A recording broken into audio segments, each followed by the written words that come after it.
நாம தான் ஜெயிக்கிறோம், நாம மட்டும்தான் ஜெயிக்கிறோம். நம்ம அமிர்தால ஹோட்டல் மேனேஜ்மெண்ட் படிச்சா 100% ஜாப் கேரண்டி இருக்கு. அமிர்தானாவே அஷ்யூர்ட் ஜாப் தானே. கோவை பூ மார்க்கெட் பகுதியில் கோவை மாநகர் மாவட்டம் வடகோவை பகுதி கழகம் மற்றும் இளைஞரணி சார்பில் முத்தமிழ் அறிஞர் பிறந்தநாள் விழா மற்றும் கழக அரசின் 4 ஆண்டு சாதனை விளக்க பொதுக்கூட்டம் துணை அமைப்பாளர் பாலாஜி விக்னேஷ், பகுதி பொறுப்பாளர் கண்ணன் ஆகியோர் தலைமையில் நடைபெற்றது. பொதுக்கூட்டத்திற்கு மாவட்ட துணை அமைப்பாளர்கள் திருமலை ராஜா, கோவை அருண் மற்றும் 70வது வார்டு கவுன்சிலர் ஷர்மிளா, சுரேஷ் நாராயணன் ஆகியோர் முன்னிலை வகித்தனர்.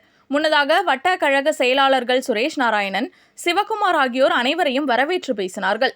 பொதுக்கூட்டத்தில் தலைமை கழக பேச்சாளர் அதிரடி அல்தாப் மற்றும் இளம் பேச்சாளர் அருண்குமார் ஆகியோர் சிறப்பு அழைப்பாளர்களாக பங்கேற்று சிறப்புரையாற்றினார்கள். பொதுக்கூட்டத்தில் நிர்வாகிகள் பேசுகையில், கழக ஆட்சி ஒவ்வொரு குடும்பத்திலும் விடியலை ஏற்படுத்தி வெளிச்சத்தை பாய்ச்சிருக்கிறோம்.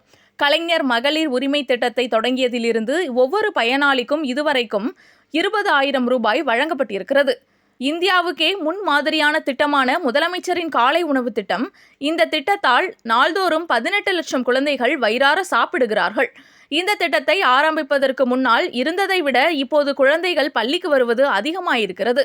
மேலும் மாற்றுத்திறனாளிகளுக்கான திட்டங்கள், திருநங்கையருக்கான திட்டங்கள், அரசு ஊழியர்கள் மற்றும் ஆசிரியர்களுக்கான திட்டங்கள், விவசாயிகளுக்கு, நெசவாளர்களுக்கு, தொழிலாளர்களுக்கு, மீனவர்களுக்கு, ஆதி திராவிடர், பழங்குடியினர், பிற்படுத்தப்பட்ட, மிகவும் பிற்படுத்தப்பட்ட, சிறுபான்மையின மக்களுக்கான முன்னேற்ற திட்டங்கள் என்று இப்படி எல்லோருக்கும் பார்த்து பார்த்து திட்டங்களை எல்லாம் செய்திருக்கிறது நமது ஸ்டாலின் தலைமையிலான திராவிட அரசு.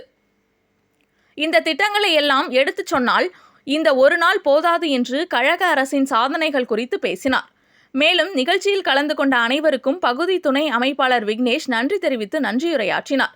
உடன் பகுதி துணை அமைப்பாளர்கள் அஸ்வின், அக்பர் பாஷா, கோபி ஆனந்த் உட்பட கழக நிர்வாகிகளும் உறுப்பினர்களும் பொதுமக்களும் உட்பட ஏராளமானோர் கலந்து கொண்டனர்.